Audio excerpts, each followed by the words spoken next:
my name is Adesina Sanchez. I am a visual artist. That is my passion. I draw, I paint, and I sculpt. I create pop surrealist portraits. I use faces because it helps me connect with my audience and kind of depict the emotions I want them to feel. And my purpose as an artist is to create work that inspires people, that makes them feel better about themselves and the world around them, and to draw attention to the people and the causes that I care about the most. Hope is indispensable. It's one of those essential human qualities. We can't live, I think, without hope. I define hope as the knowledge and the faith that improvement, that good things are possible, and not just possible, but dare I say probable? That's what a lot of my work is about, showing us that a better world is possible. I believe in that world, that we can have not only what we dream of, but we can thrive.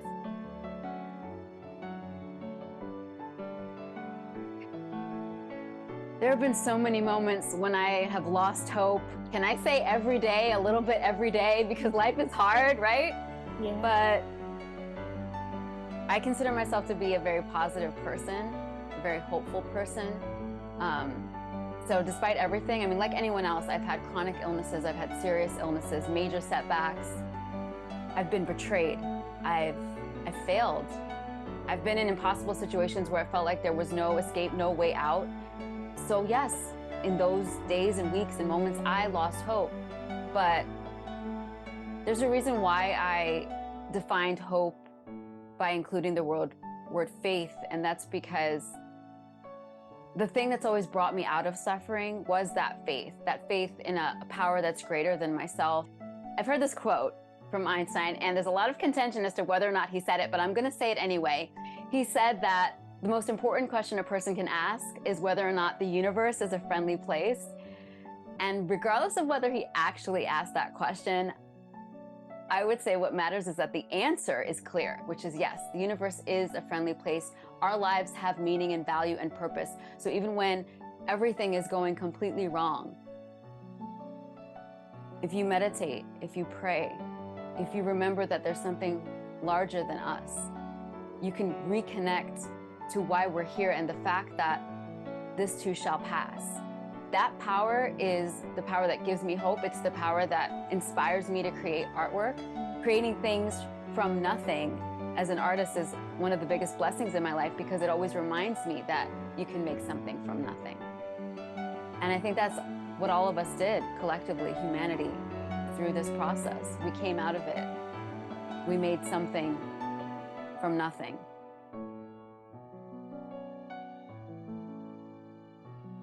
Well, resilience is the ability to endure and to bounce back, right? It's bending rather than breaking. And you hold on, you fight when you need to, you hold when you need to, and most importantly, you just don't give up on life, no matter what the outcome is, and you face reality rather than being in denial, because when you face reality, that's when you can deal with reality.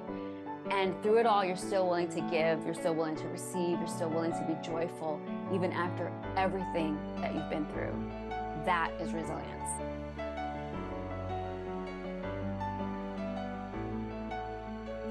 I think that I surround myself with so many positive people on purpose. It's really hard to pick one person who's the most hopeful or the most resilient. I think it shifts depending on the day or the situation. You know, one day it can be my husband.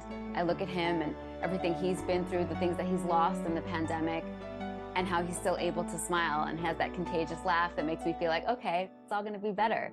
Or I think of my sister who's been through a lot of similar challenges that I've been through, yet she maintains her sense of humor. She's still able to, even with the things that are going on in her life, to listen to the things that go on in my life and be there for me. Or my mother who's made so many sacrifices, my father who's hilarious even though he goes through so much, my grandmother's aunts, they're filled with hope.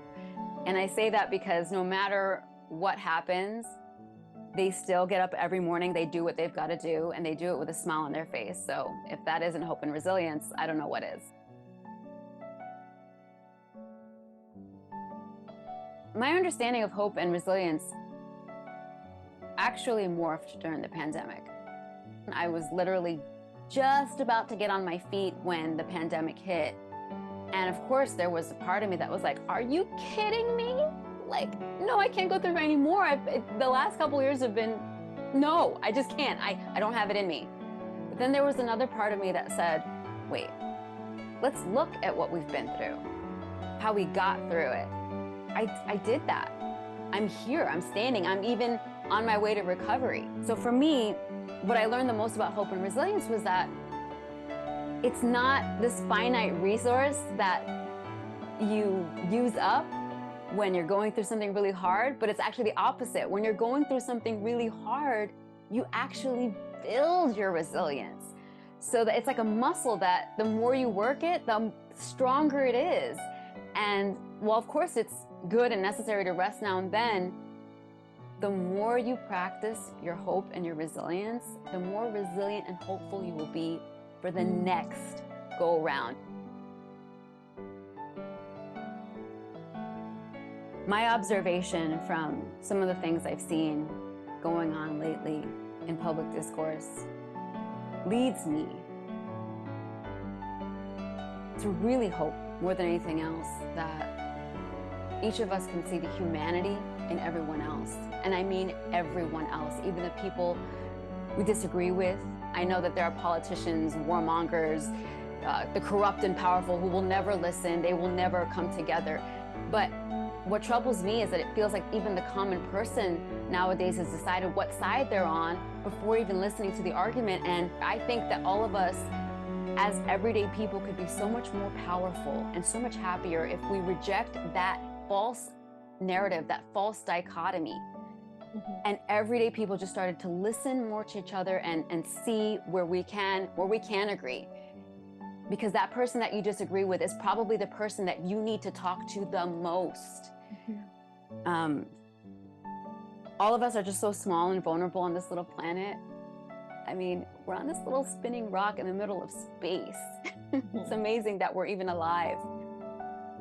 So the fate of our survival lies in us being able to see each other's humanity and unite. And I just hope that we can start seeing that humanity more and more. That's what I hope for the most. I guess the last thing I would like to say is just love each other. I know it sounds cliche, but give someone a chance before you write them off, because you're actually giving yourself a chance and you're giving God a chance. Because we're all here for a reason and each one of us serves a purpose. And if you can do that, man, there ain't no pandemic, no troubles, nothing that can keep us down.